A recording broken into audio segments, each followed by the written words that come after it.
vamos a alargar sobre este Shabbat. Este Shabbat que viene, que es Shabbat de Barim, que es el Shabbat que empezamos el quinto de los 5 libros de la Torá. Y este Shabbat también se llama Shabbat Hazon, que Shabbat Hazon es el Shabbat que va a pegar. Tiene este nombre especial.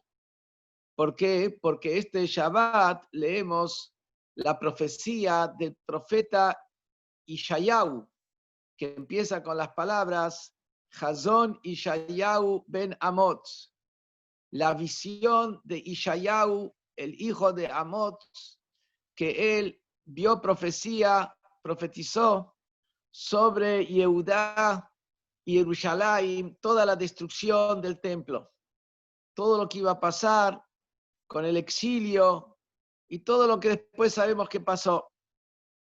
Entonces, con ese motivo, este Shabbat se llama Hazón porque leemos esta Haftará, y justamente al ser el Shabbat previo a Tisha B'Av, de alguna manera es el Shabbat que está vinculado a la última semana de las 3 semanas, estas entre el 17 de Tammuz al Tisha B'Av, leemos esta profecía, que es una profecía muy dura. Pero por el otro lado, Rabbi Levi Yitzhak de Berdichev explica otra manera, otra perspectiva, le da otra perspectiva a todo el tema de lo que es este Shabbat Hazón. Normal Shabbat Hazón, dijimos, la visión de la destrucción. Rabbi Levi Yitzhak de Berdichev dice, Shabbat Hazón es el Shabbat de la visión. ¿Pero de qué visión?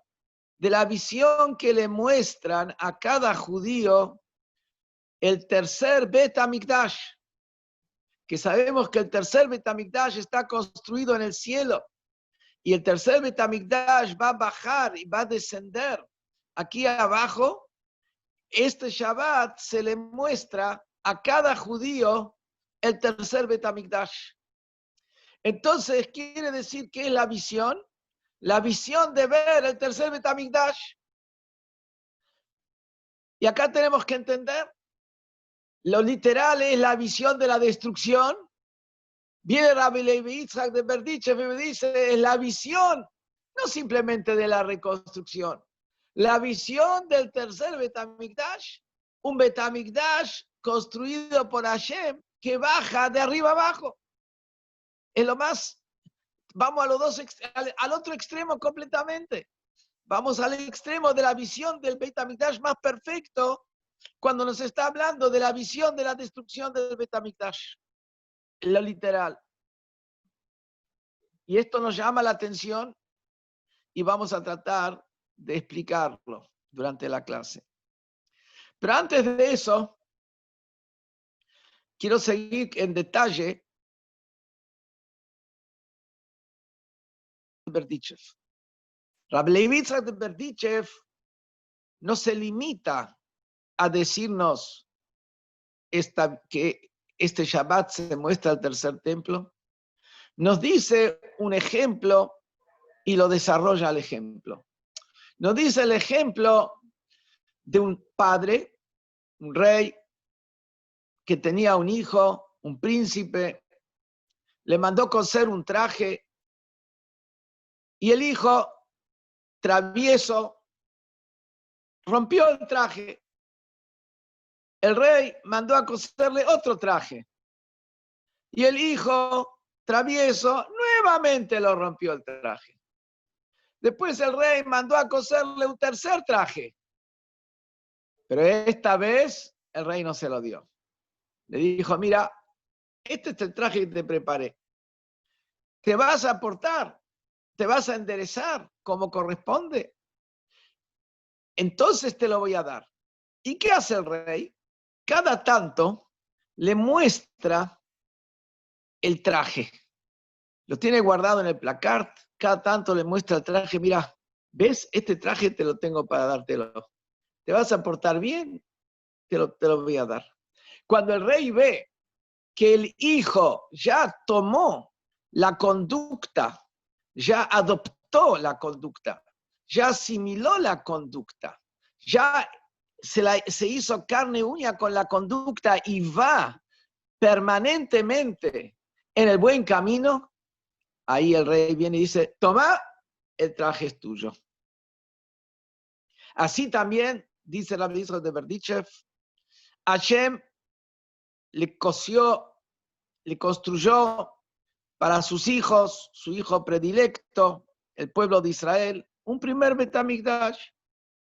Y los Yehudim, traviesos con sus acciones, causaron su destrucción.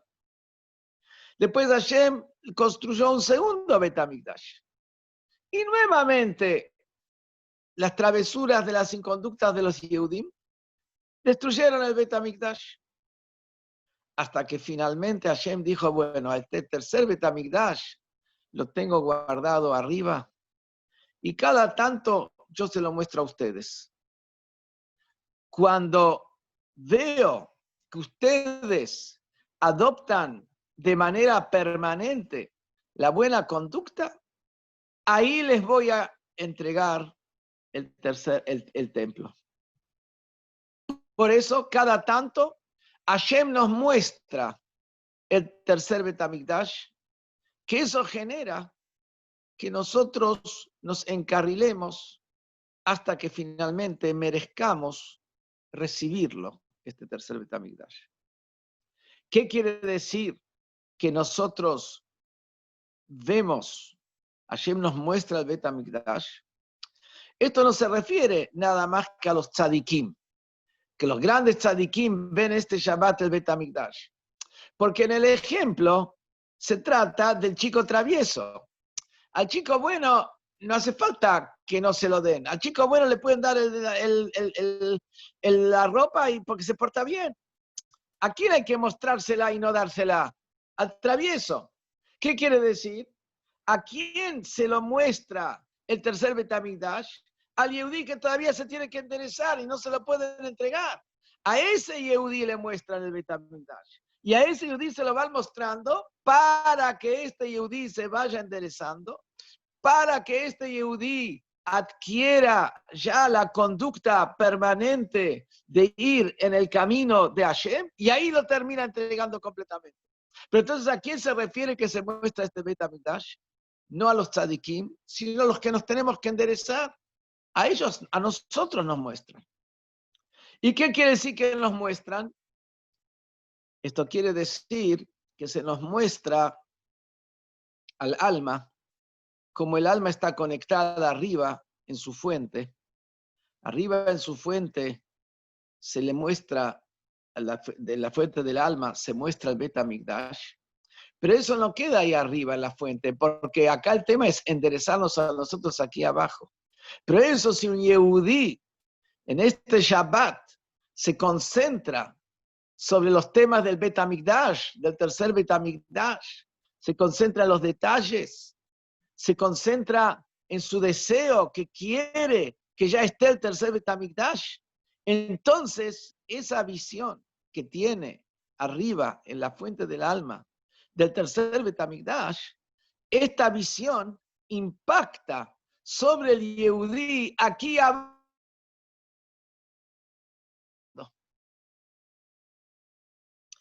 Entonces vemos que este Shabbat tenemos el privilegio que Hashem nos muestra el tercer Bet HaMikdash y nos da fuerzas para enderezarnos, para que finalmente lo podamos recibir de manera total. Pero hay algunos detalles que tenemos que entender en este ejemplo de Rabbi Levi Yitzhak de Berdichev. Cuando hablamos de un rey que le cose una ropa a su hijo, y el hijo travieso la rompe, y el rey le cose de vuelta una ropa, y la vuelve a romper, y después le cose una tercera, y ahí ya no se la entrega, podemos nosotros comprender por qué el rey actúa así. Porque el rey tiene que no sabe exactamente cómo el hijo iba a actuar. Él pensaba que por ahí le da la ropa, un buen traje, un traje fino, el chico ya lo va a cuidar, en su bar mitzvah le compraron el traje, el primer traje que le compraron para el bar mitzvah, entonces ya el pibe se siente grandecito, lo va a cuidar, va a fijar, que no se doble nada, que no se manche nada, pero a veces vemos que no es así. 2, 3 días dura así, pero después los chicos salen a correr y salen a jugar. Y vemos cómo termina el traje de Batzvah, cómo lo termina. Entonces, un rey de carne y hueso, entendemos que hay una prueba-error, entendemos que hay a veces una inexperiencia del padre con el primer hijo, cómo va a actuar, ya con el segundo ya actúa de una manera diferente, o con el segundo no, recién con el tercero, tiene otra chance. Pero con una entendemos por qué probó 2 veces y la tercera dice, mirá, cuando te enderezaste lo doy. Pero Hashem nos conoce y Hashem sabe cómo vamos a reaccionar. Entonces, ¿qué es esto que nos da primero uno, lo rompemos, nos da otro? ¿Por qué? Incluso después del primero, ¿por qué nos dio un segundo? ¿Por qué no fue directo al tercero? ¿Por qué no fue directo al tercero? Y la explicación de esto, y acá vemos cómo en todas las explicaciones de los grandes tzadikim, de los grandes jajamim, de los grandes rebes, hay tanta profundidad, incluso en un ejemplo, en una parábola. En realidad, cada Betamikdash tiene su virtud. El primer Betamikdash tiene su virtud, el segundo Betamikdash tiene su virtud, el tercer Betamikdash tiene su virtud. Como lo vemos, del hecho que tanto Abraham, nuestro patriarca Abraham, Isaac y Jacob, los 3 vieron el Betamikdash en profecía. Sin embargo, la profecía de cada uno sobre el Betamikdash fue diferente. ¿Cuál fue la visión? ¿Cuál fue la definición, la caracterización del Betamikdash? La graficación fue diferente. Como dicen los Jajamim en la Gemara, que Abraham Avinu vio al Betamikdash y lo llamó montaña. Lo vio como una montaña al Betamikdash. Que eso es lo que decimos todos los días en el tefilá de la mañana, cuando leemos el párrafo de la prueba de Abraham para ofrendar a Isaac, que ahí termina diciendo Abraham, Behar Hashem Yerae. En el monte de Hashem, ahí Dios se va a revelar. ¿Qué se refiere? En el monte de Hashem, ahí donde estaba Abraham, que el lugar donde Abraham ofrendó, o trajo a su hijo, no lo terminó ofrendando, ofrendó en su lugar un carnero, pero ahí donde lo puso sobre el altar, ese es exactamente el lugar del altar del Betamikdash. Y vio a Abraham en profecía, Behar Hashem, en el monte de Hashem, ahí Dios se va a revelar en el Betamikdash, en el primero, no digo primero, en el templo. Entonces, ¿cómo lo llama? ¿Cómo lo caracteriza al Betamikdash? El monte, en el monte de Hashem. Yitzhak, dice la Gemara, ¿cómo caracteriza el lugar del Betamikdash? Sadeh, campo. Como dice que cuando Yitzhak salió al campo a rezar, justo ahí vino Rivka y fue el encuentro de Yitzhak y Rivka. Jacob salió al campo, ¿a qué lugar fue a rezar? Fue a rezar ahí al monte Moriah, fue a rezar en ese lugar donde habían erigido el altar, donde lo acostaron a él, ahí fue él a rezar. Salió Yitzhak a hablar con Hashem en el campo. Dice los Jajamim, Yitzhak vio al Betamikdash en una condición de un campo. Jacob, ¿cómo llama? ¿Cómo caracteriza al Betamikdash? Cuando Jacob duerme, escapándose de su hermano Esaú, yendo a lo de su tío Labán al norte, a Ur Kasdim, a Caldea, en el camino se acuesta a dormir ahí en el monte del templo. En ese lugar de la profecía, el sueño, profecía de la escalera de los ángeles que subían y bajaban, exactamente en qué lugar se acostó a dormir, en ese lugar donde estuvo el altar, donde lo pusieron a su padre, en ese lugar exactamente, que ese es el lugar donde va a estar el altar del Beit HaMikdash, tiene que estar. Por eso también el Beit HaMikdash requería de un profeta para construirlo, porque el profeta decía cuál es el lugar exacto para el altar, que es ese lugar preciso donde se colocó a Isaac y donde durmió Jacob. Entonces, cuando Jacob durmió en ese lugar y tuvo la visión, tuvo la profecía, que vio la escalera y como Dios se le reveló a él, y Dios estaba encima de él, y Dios le prometió que lo va a cuidar y proteger, entonces ahí en la promesa y plegaria de Jacob, cuando se despierta, dice que este lugar, dijo así, este lugar no es sino Bet Elohim, una casa de Dios. ¿Cómo entonces vio Jacob, el tercer patriarca, al lugar del Bet HaMikdash? Lo vio como la casa de Dios. Abraham lo vio como una montaña. Isaac lo vio como un campo. Jacob lo vio como una casa. La casa de Dios. ¿Por qué Abraham lo vio como una montaña? ¿Por qué Isaac lo vio como un campo? ¿Por qué Jacob lo vio como una casa? Porque cada uno de ellos vio otro Beit HaMikdash. No es lo mismo ver una casa que ver una montaña. No es lo mismo ver una montaña que ver un campo. Cada uno vio otro Beit HaMikdash. Abraham vio el primer Beit HaMikdash. Isaac vio el segundo Beit HaMikdash. Jacob vio el tercer Beit HaMikdash. Y por eso justamente cada uno vio otra cosa. ¿Qué vio Abraham? Abraham vio una montaña.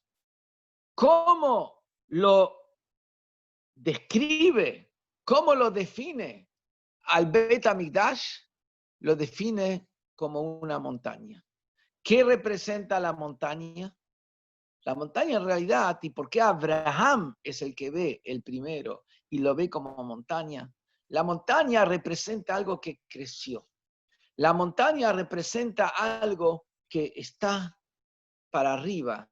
Es algo que subió, se expandió. Es como también geológicamente se dice así, que es como la tierra que subió y se formó como una montaña.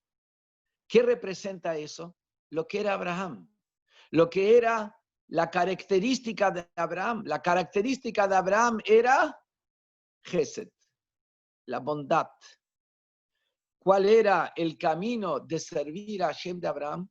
Amor a Hashem, amor al prójimo. Por eso Abraham difundía a Hashem por todos lados. Por su amor a Hashem y por su amor al prójimo, quería que todos tengan lo mejor. No es que se sentía el policía de Dios, no es que se sentía que él es el que tiene que salvar a la humanidad, sino por el amor a Hashem y el amor al prójimo, dijo, quiero que la gente tenga lo mejor, lo mejor es ir en el camino de Hashem. Entonces Abraham representa el Gesed, la bondad, y por eso Abraham como recibía a los forasteros y cómo atendía a todos, etcétera, cómo daba a todos y se preocupaba por todos y rezaba por todos, también por los pecadores de Sodoma y Gomorra. Abraham es el representante de la bondad divina. La bondad divina estaba reflejada en Abraham. Que ese es el concepto de la montaña. ¿Qué representa la montaña? La montaña es como la bondad. La bondad es algo que se expande, se amplifica, llega a todos lados, se esparce. El amor es algo que como que va creciendo y como la persona llega hacia todos. Eso representa la montaña. La montaña representa el camino de Abraham, que es la bondad, pero representa el primer Bet HaMikdash, que el primer Bet HaMikdash representa el concepto de la bondad de Hashem. El primer Bet HaMikdash, la expansión de la bondad de Hashem.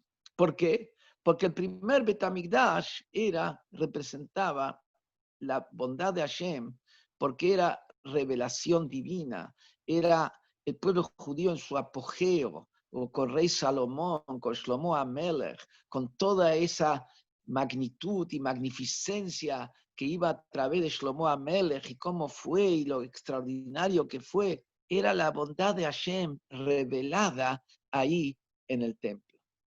Eso es lo que era el primer Bet HaMikdash. La luz de Hashem. La luz y la bondad van de la mano. El primer día de la creación fue creada la luz, en los 6 días de la creación, y el primer día de la creación se corresponde con Gesed, con la bondad, porque la luz es como la bondad, se expande para todos lados, la luz. Es una cuestión expansiva que ilumina hacia todos, le abre a todos, brilla hacia todos. El brillo de Hashem estaba en el primer Bet HaMikdash, el Bet HaMikdash de Shlomo Amelech. Después vino Yitzhak. Yitzhak vio en su profecía al Bet HaMikdash como un campo, porque lo vio a partir de lo que era Yitzhak. Entonces él captó la virtud que había en el segundo Bet HaMikdash. Yitzhak vio el segundo Bet HaMikdash, porque el segundo Bet HaMikdash está conectado con lo que era Yitzhak. ¿Qué representa Yitzhak? Yitzhak era la ofrenda que se ofrendó sobre el altar. Yitzhak atado sobre el altar, entregado totalmente. En la terminología de los Jajamim, olate mimá. Yitzhak era como un holocausto íntegro, perfecto. Él se entregó todo. Y Hashem lo recibió en vida. No necesitó irse del mundo, Haz Shalom. Pero él se entregó totalmente. Eso era Yitzhak. Entrega, él no existió. Él anulado totalmente. Eso era Yitzhak. Por eso Yitzhak era una cuestión de autoanulación, que Yitzhak es el concepto de lo que es la plegaria. Abraham es el concepto del Gemilut Hasadim, de la bondad. Yitzhak es el concepto de la plegaria. ¿Qué es el concepto de la plegaria? La plegaria es cuando la persona se para frente a Hashem y se entrega frente a Hashem, se anula frente a Hashem. Cuando empezamos la amidá, ¿cómo empezamos la amidá? Bajamos la cabeza, Baruch atah Hashem, inclinamos la cabeza abajo. ¿Qué representa esto? Que nosotros bajamos todo lo que nuestro entender, toda nuestra concepción personal, la anulo frente al Supremo. Baruch atah, me anulo totalmente al Supremo. Modim anachnu lach, yo acepto y bajo la cabeza. Modim anachnu lach, eso es lo que es la amidá. Y previo a la amidá, que es donde bajamos totalmente la cabeza frente a Hashem, decimos el Shema.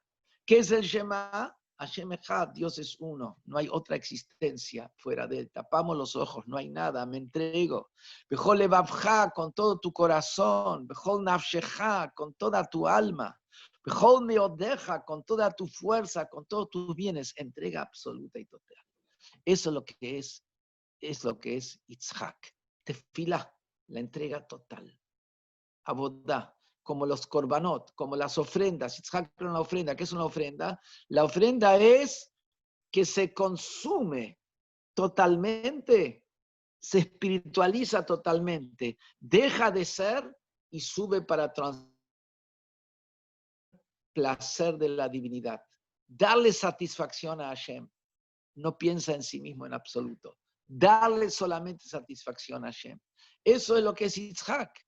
Por eso Yitzhak, cada cosa que de alguna manera podía tocar y afectar eso, él no lo podía soportar. Por eso Yitzhak dejó de ver. ¿Por qué Yitzhak dejó de ver? Yitzhak dejó de ver porque no podía ver. Dice que estaban las nueras casadas con Esav que ellos traían el incienso a la idolatría, no porque el humo le afectó los ojos, no podía haber idolatría en su casa, no la podía ver, entonces dejó de ver cómo la persona se autoanula. Eso que era Yitzhak, la autoanulación total. Por eso que es Yitzhak el campo. ¿Qué es el campo? El campo representa, está liso, llano. Yitzhak vio al Betamigdash como liso y llano, como lo que era su actitud, totalmente elevado hacia arriba. Abraham es la bondad, baja de arriba hacia abajo. La bondad baja del que tiene al que no tiene. La luz viene de la fuente hacia donde está el lugar oscuro. Eso es lo que es el primer Betamigdash. Se ilumina de arriba hacia abajo con el Aarón y con todas las cosas de la santidad que había toda la luz que había en el primer Betamigdash. El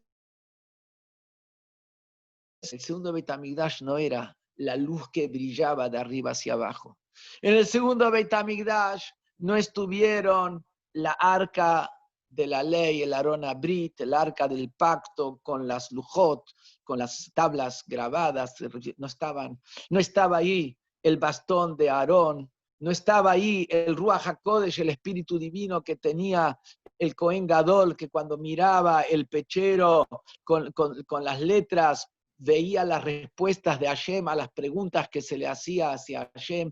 No estaba ese espíritu de Ruach HaKodesh, no estaba ese espíritu divino, no estaba el frasquito con el man que se guardó, estuvo ahí guardado, estuvo 800 años el frasquito con el man. ¿Para qué? Que testimonio cómo los Yehudim se alimentaron en el desierto. Había un frasquito de man ahí al lado. Y también estaba, como dije, el bastón de Aarón con las almendras y con las hojitas que habían caído ahí, estaba todo ahí. Toda esa santidad no estaba, ni el Aarón, ni las Lujot, ni la Ruach HaKodesh, Urim Betumim, todo eso no estaba. Todo esto lo sacaron del Bet Hamikdash para que no caiga en manos de los enemigos. El rey Yoshiau, y lo escondió en catacumbas abajo, que nunca se encontraron todavía, en catacumbas abajo del Bet Hamikdash, está ahí, y ahí está guardado. Pero el Bet Hamikdash no estaba. Entonces, el Bet Hamikdash faltaron 5 cosas. Faltaron 5 cosas, que en realidad esas 5 se corresponden con la letra Hei del nombre de Dios. La Hei del nombre de Hashem, faltaba la Hei del nombre de Hashem, las 5 cosas estas de la santidad.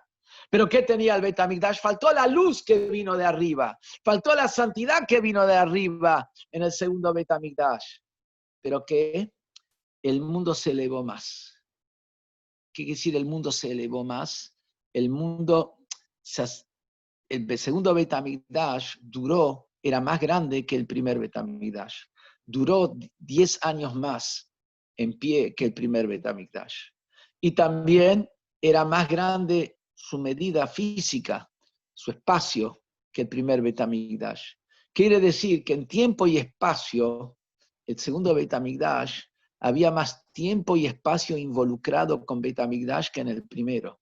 Lo que él representa que el campo, como lo de abajo estaba conectado con lo divino. El primer Bet Hamikdash había mucha luz, pero no prendió tanto abajo. El segundo, como uno le hace la bondad con el otro, no quiere decir que el otro se transformó. El segundo Bet Hamikdash es como la transformación de tiempo y espacio que también se hacen parte de Bet Hamikdash, es el campo. Eso sería como la tefilá. Tefilá tiene que transformar a la persona. Tefilá, el fuego del corazón que de la tefilá tiene que ir quitando los diferentes actitudes negativas del carácter. El fuego de la tefilá tiene que limpiar las impurezas que hay en el instinto de la persona. Cuando la persona hace tefilá y enciende un poquito su corazón y sabe que está frente a Hashem, empieza a tener vergüenza de muchas cosas que en su carácter, en su manera de ser, y de alguna manera las empieza toma buenas decisiones y las empieza a eliminar. La tefilá es un momento de una purificación. Entonces, eso es lo que representa el segundo Bet HaMikdash. Primer Bet HaMikdash, la luz que brilla de arriba hacia abajo, pura santidad. Segundo Bet HaMikdash no había luz, pero había más tiempo, más espacio. El segundo Bet HaMikdash vino cuando los Yehudim volvieron de Babilonia. Tardó muchos años construir el segundo Bet HaMikdash, también tardó años la construcción porque eran muy pobres, venían de abajo, no era la luz que venía de arriba como era la época de Rey Shlomo. Venían de abajo, venían con Teshuvá, ellos venían de un momento que estaban en Babilonia y se habían asimilado muchísimo y tenían que volver y volver y retornar, no solamente geográficamente, retornar nuevamente a lo que representa vivir como un judío con santidad, con mitzvot. Tenían que, la teshuvá, venir de abajo. Eso es lo que era el segundo Bet HaMikdash, en cierta medida eso es lo que es tefilá, el elevarse de abajo hacia arriba, la escalera que sube de abajo hacia arriba. Eso era el segundo Bet HaMikdash. Después vino el tercer Bet HaMikdash. ¿Quién construyó el tercer, quién vio el tercer Bet HaMikdash? Jacob. Abraham vio el primer Bet HaMikdash, montaña. Yitzhak vio el segundo Bet HaMikdash, el campo. Jacob vio el tercer Bet HaMikdash. ¿Qué es el tercer Bet HaMikdash? Casa. ¿Qué representa la casa? La casa, a diferencia del campo y a diferencia de la montaña, la casa es un lugar de residencia permanente. Uno puede ir a la montaña, va a ser una gran proeza. Llegó a la punta de la Concagua, porque al Everest no podemos ir ahora por la cuarentena, pero por lo menos la Concagua por ahí sí. Bueno, llega a la punta de la Concagua, pero no se queda a vivir ahí. Llegó y se baja. Apenas llega, se baja. Lo mismo en el campo. No al campo, qué lindo, qué bueno, pero no se queda a vivir ahí, se va a la casa. En el campo tiene la casa del campo, tiene una casa.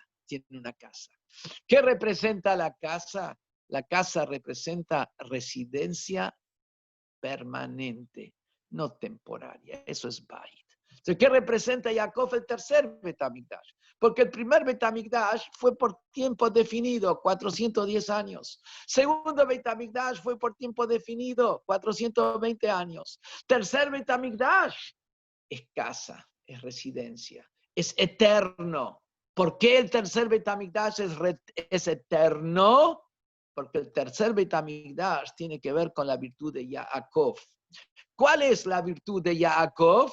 La virtud de Yaakov es, como decimos el Shabbat a la tarde, el Pasuk, decimos en Minjá, la Midá, Titen emet le Yaakov.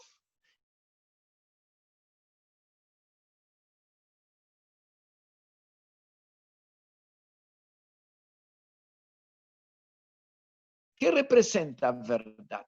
Verdad representa algo que es así. Y lo que es así es siempre así. No es que a veces es así, a veces. Si a veces es así, a veces no es circunstancial, pero no es verdad. El verdadero concepto de verdad es algo que es así. Esto es como es la cosa. Bueno, no siempre. Entonces no es. ¿Es o no es? Decime, ¿es o no es? ¿Es honesto o no es honesto? Bueno, es honesto, pero a veces no. Entonces no es honesto.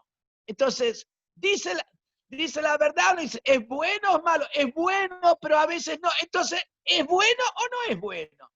¿Es qué es? El concepto de Met es algo que es siempre así. No hay en eso cambio. Por eso, dice el sello de Hashem, Jotamoshe la Kadosh Baruj Hu Emet. El sello de Hashem es la verdad. ¿Dónde ves vos? ¿Qué es el sello? El sello es lo que lo identifica. El sello es lo que le da, vamos a decir, es su firma. Es más que su firma, es su sello. Queda grabado lo que es él. Que Hashem es la esencia de la verdad, porque es lo que es. La Hashem es una existencia, como dice Maimónides, la existencia verdadera. Es imposible que no exista. Es la esencia de la existencia, Kadosh Baruj Hu. Es. Y por eso, ¿cuál es su sello? Verdad. Es. Eso es lo que es. Eso es su distintivo, su distinguido. Por eso decimos, Hashem Elohim Emet.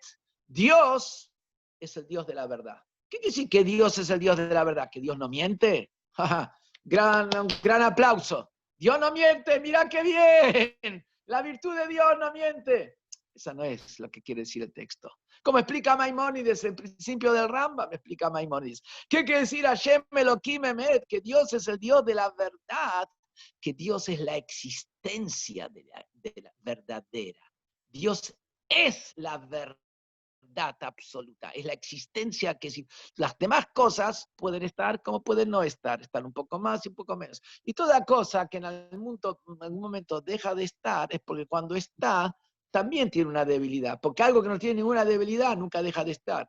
Algo por algún motivo deja de estar, porque tiene una debilidad y tiene una limitación, entonces en algún momento su energía o lo que es, etcétera, etcétera, se termina, se desgasta, etcétera, etcétera. Entonces, no es una existencia verdadera, es una existencia que está y después deja de estar. Antes no estaba. Si sería una existencia verdadera, no puede ser que alguna vez no existió. Algo que alguna vez no existió, que sea que no es una existencia verdadera. Si una existencia verdadera te haber existido siempre, porque alguna vez no existió, porque no es una existencia verdadera. Entonces, Hashem Elohim Emet es la verdad. Entonces, ¿qué decimos? Abraham es la bondad. Pero en la bondad puede haber fluctuación. Puede haber fluctuación. Incluso en la bondad más perfecta hay fluctuación. Y a veces uno dice, basta. Hasta el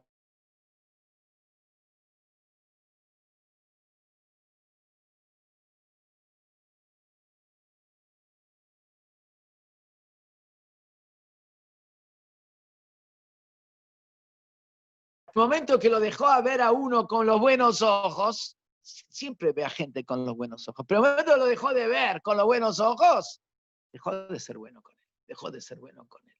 Entonces, la bondad tiene un límite y fluctúa, no es el verdadero concepto de la verdad. Lo mismo también, lo que es la anulación de Yitzhak, también lo que es tefilá, entrega, en la entrega también hay una fluctuación. ¿Por qué? Porque la entrega es de cómo estoy en qué momento, en qué manera, cómo estoy entregado. También hay una fluctuación. La verdad no hay fluctuación. La verdad siempre es. No existe que la verdad deje de ser. Ahora es menos verdad, ahora es más verdad. No es así. No es así. Por eso encontramos que justamente dice el Pasuk, Ani Rishon, yo soy el primero.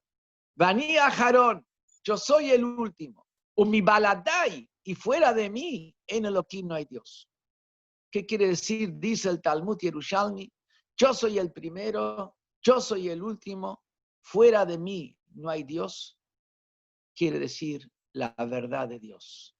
La verdad de Dios es un incambiable, es Emet. Por eso la palabra Emet es interesante. La Aleph de la palabra Emet es la primera letra del abecedario hebreo del Aleph Bet. La última letra del abecedario hebreo. Y la Mem es la letra número 13 del abecedario hebreo. Hay 22 letras en el abecedario hebreo, pero hay 5 letras que son dobles. Por ejemplo, la Pei, tenés Pei de la mitad de la oración y Pei final. La Jaf, tenés Jaf de la mitad de la oración y Jaf final. La Mem, tenés Mem de la mitad de la oración, Mem final. Nun de la mitad y Nun final. Entonces, tenemos 5 letras que son dobles. Entonces, 22 más las 5, que hay 2 veces, son 27. La Mem, si ponemos todas las letras del abecedario en orden, la Mem nos da justo la letra 13. Perdón, la letra 14. Perdón, letra 14. Hay 13 letras de un lado, 13 letras que le siguen después, que son las 27 letras. Entonces, Aleph, la primera letra del Aleph Bet, la Aleph de Emet. Mem de Emet es la letra número 14, la letra del centro de las 27 letras del Aleph Bet, y Tav es la última letra del Aleph Bet. Eso es, yo soy el primero, yo soy el último y en el medio no hay otra cosa fuera de mí. ¿Qué quiere decir? Es la verdad de Dios. La verdad de Dios atraviesa absolutamente todo. Absolutamente todo. Solamente que desde la Aleph, que es la primera letra de la verdad, hasta la Mem, tenés 13 letras para caminar. Tenés que llegar a la 14. Y después de la 14 hasta la 27, tenés otras 13 letras para caminar. La verdad es algo que se ve mucho con el tiempo. La verdad es algo que no tenés uno al lado del otro. La palabra sheker, que quiere decir mentira, tomás el abecedario hebreo, las letras Shin Kuf Resh están una al lado de la otra. Están una al lado de la otra. La Kuf y la Resh van una al lado de la otra.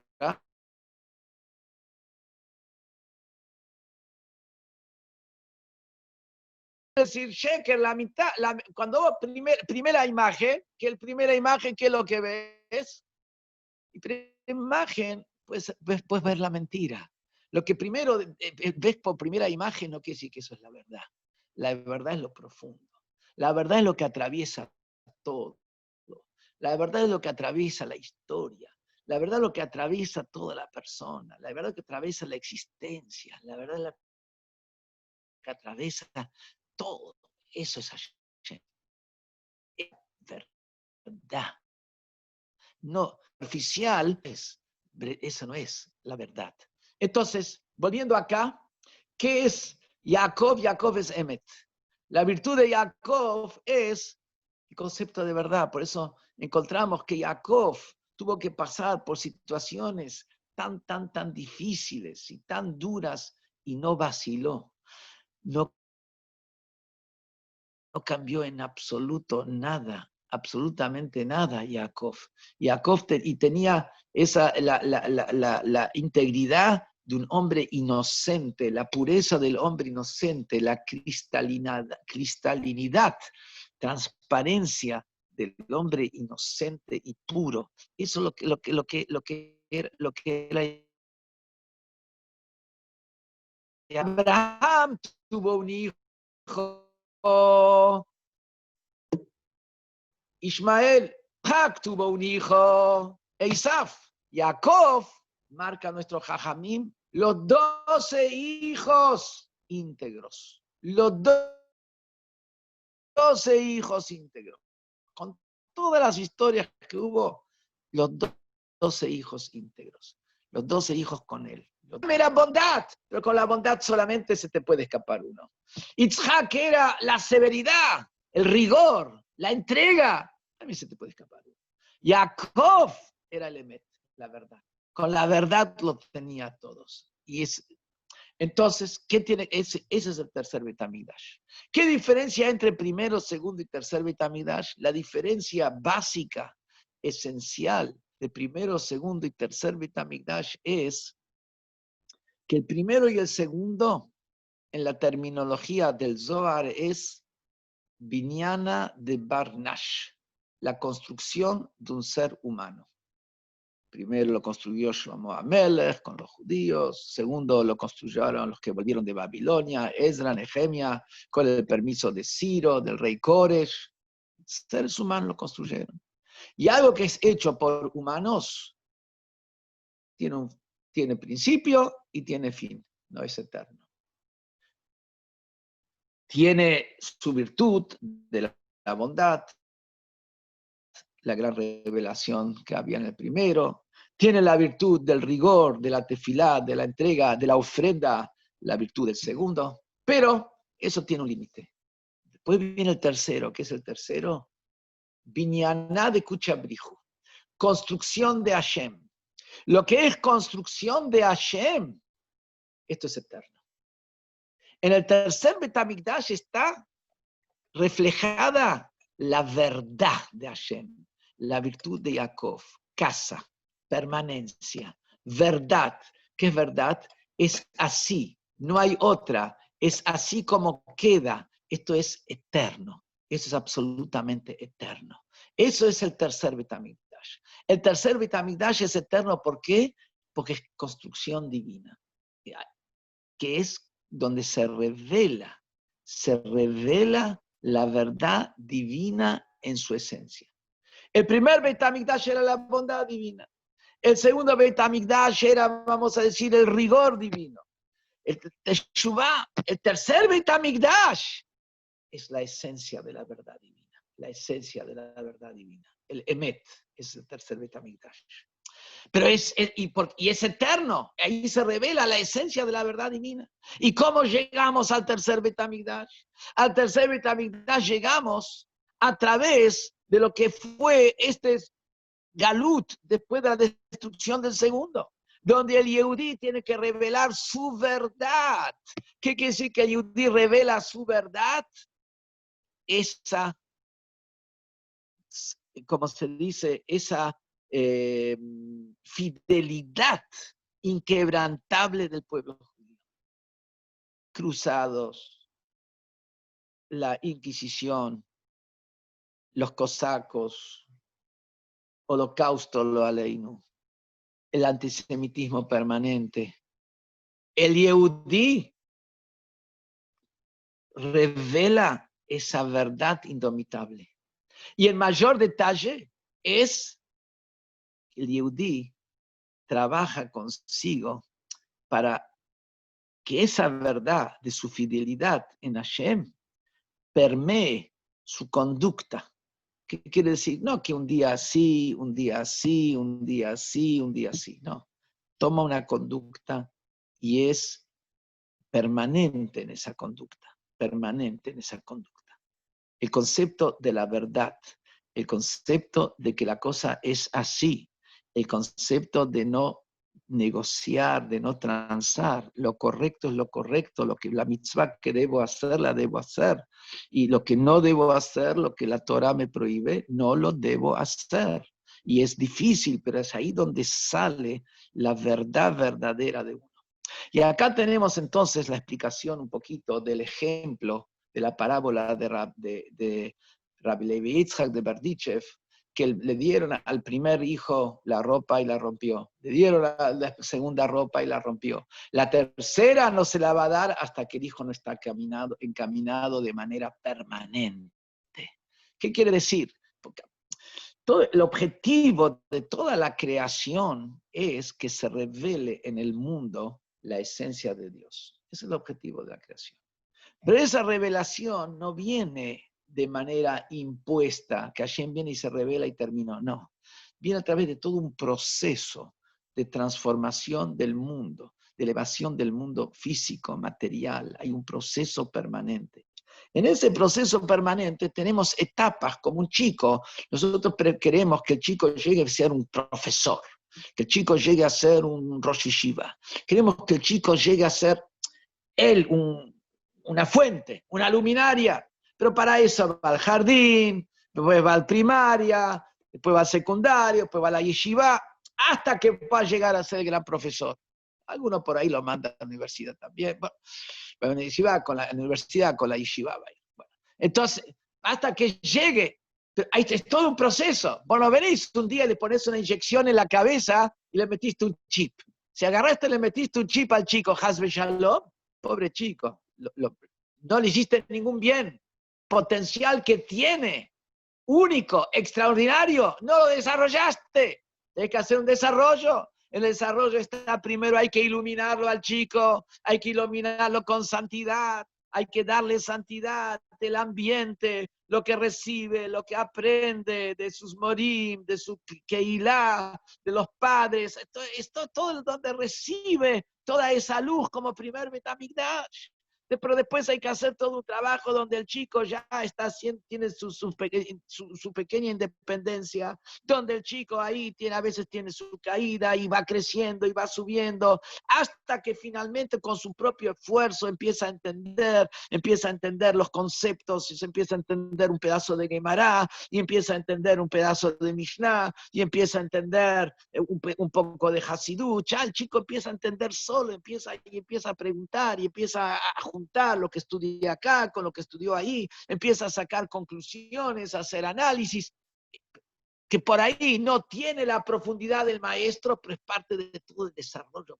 Entonces, para que el chico se desarrolle finalmente, cuando hace todo eso, entre todo lo que recibió de los padres y de los morim y de los rabanim, etcétera, más lo que él mismo fue transitando y con su propio esfuerzo y estudiando y actuando y trabajando sobre sí mismo, porque a él se le educó y se le enseñó que tiene que aprender a controlarse, que tiene que aprender a manejar sus impulsos y no dejarse llevar por los impulsos y por sus instintos. La persona no es instinto, la persona es algo mucho más que instinto, no es un animal, pero él tiene que aprender a hacerlo y manejarlo y controlar, etcétera, etcétera. Finalmente llega un momento donde él puede llegar a tomar la esencia de la sabiduría, la esencia de lo que es la vida, etcétera. Así también el mundo con Akadosh Baruj Hu, el mundo con Hashem.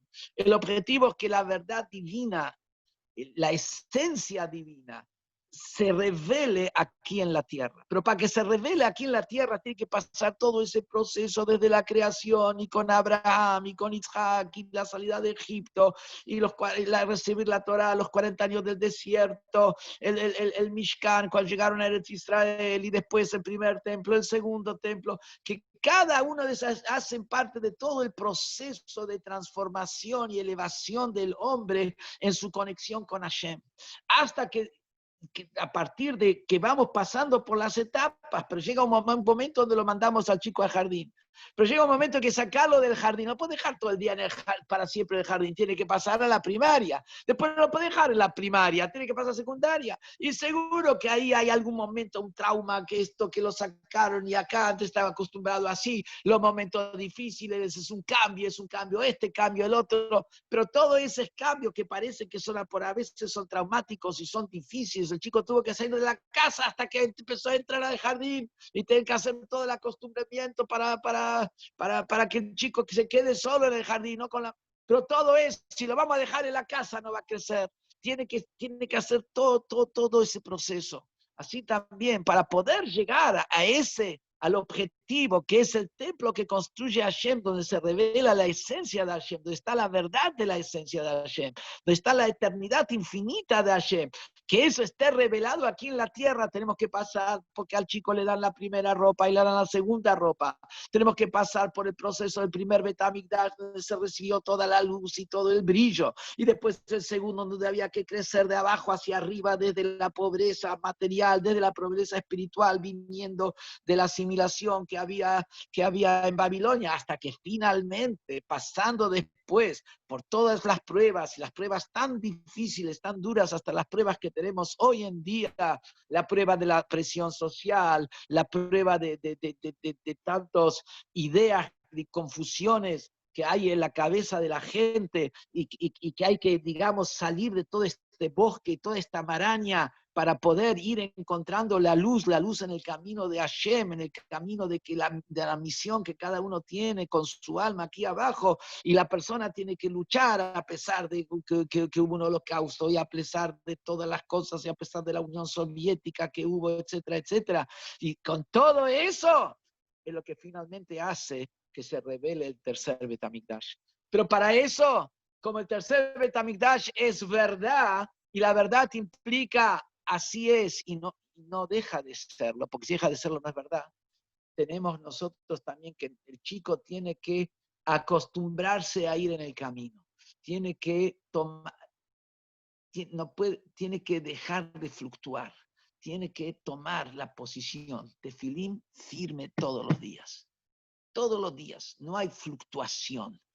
Shabbat, todos los Shabbat, no hay fluctuación. Kasher, no hay fluctuación. Honestidad, verdad, no hay fluctuación. Ayudar al prójimo, no hay fluctuación. O sea, en las diferentes cosas, asumir esta conducta del emet, y eso que nosotros mismos asumimos este emet en nuestra conducta, después de haber mostrado el emet del judío a lo largo de toda la historia, el emet de que el judío no renunció, el emet de que el judío es fiel y fiel a rajatabla, ahí se nos da el tercer Bet HaMikdash, ahí se nos da el Bet HaMikdash, que es el más completo, el eterno, donde se revela la esencia de Hashem. Y ahora entendemos la pregunta con la cual habíamos iniciado. ¿Cómo se entiende? El texto nos dice que Hazón Ishayahu es la visión del profeta Ishayahu que habla de la destrucción del templo.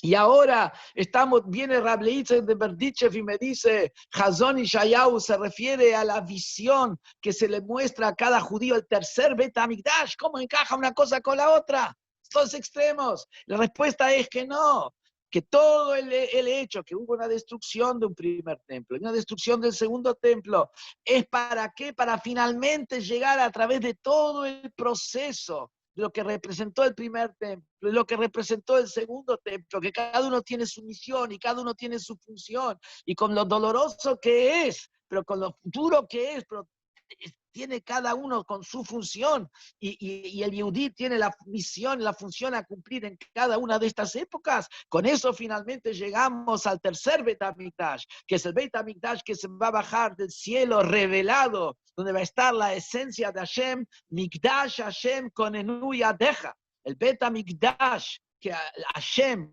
con va a ser con la totalidad de su brillo, la mano derecha que representa el primer Bet HaMikdash, la mano izquierda que representa el segundo Bet HaMikdash, tercer Bet HaMikdash va a incluir absolutamente todo, porque el tercer Bet HaMikdash es la conjunción de todo, igual como el chico que llegó a la cúspide. El chico que llegó a la cúspide es la conjunción de todo lo que recibió de sus padres y de sus morim, de sus rabanim, etc. Y después todo y la conjunción con todo su esfuerzo y cómo salió adelante, y gracias a toda la conjunción, todo eso llega, así también el tercer Beit HaMikdash, ambas manos, es con el primero y con el segundo, como sabemos que el tercer Beit HaMikdash va a incluir al primer Beit HaMikdash, va a incluir al segundo Beit HaMikdash, y que quiera Hashem que lo veamos, no solamente en la visión, que lo veamos en la visión del cielo, sino a través que tenemos esta actitud de emet, actitud de verdad en nuestra condición de judío, que bajo ningún concepto vacilamos en nuestra condición de judío, y en cualquier situación que estamos íntegramente en nuestra condición de judío, sea en el principio, sea en la mitad, sea en el final, sea arriba, sea abajo, no vacilamos en nuestra condición de judío, que es un judío que es fiel a su pueblo, fiel a su tradición, fiel a su Dios, fiel a su verdadera esencia, y de esta manera vemos y recibimos el tercer Bet HaMikdash con Mashiach, de manera tal que Bezrat Hashem la semana que viene, no solamente que el día jueves no va a ser un día de ayuno, sino va a ser al revés, se va a transformar en un día de alegría, porque como dijimos antes, todo el objetivo de toda la destrucción fue para llegar a una etapa superior. Siento que esto está oculto, eso en el plan divino está así. Y ahora lo tenemos y lo conocemos y lo sabemos a través de todas las enseñanzas del Arizal, que el domingo es justamente el aniversario de su fallecimiento, y las enseñanzas de los Midrashim, que nos revela lo profundo que hay detrás de todas las acciones de Hashem, y que entonces eso mismo nos muestra que el propio Tisha B'Av va a ser un día de alegría, porque en esencia todo el objetivo de destrucción fue para llegar al Mashiach, de que ya sea el próximo jueves el día de la gran alegría, la alegría de la llegada del Mashiach.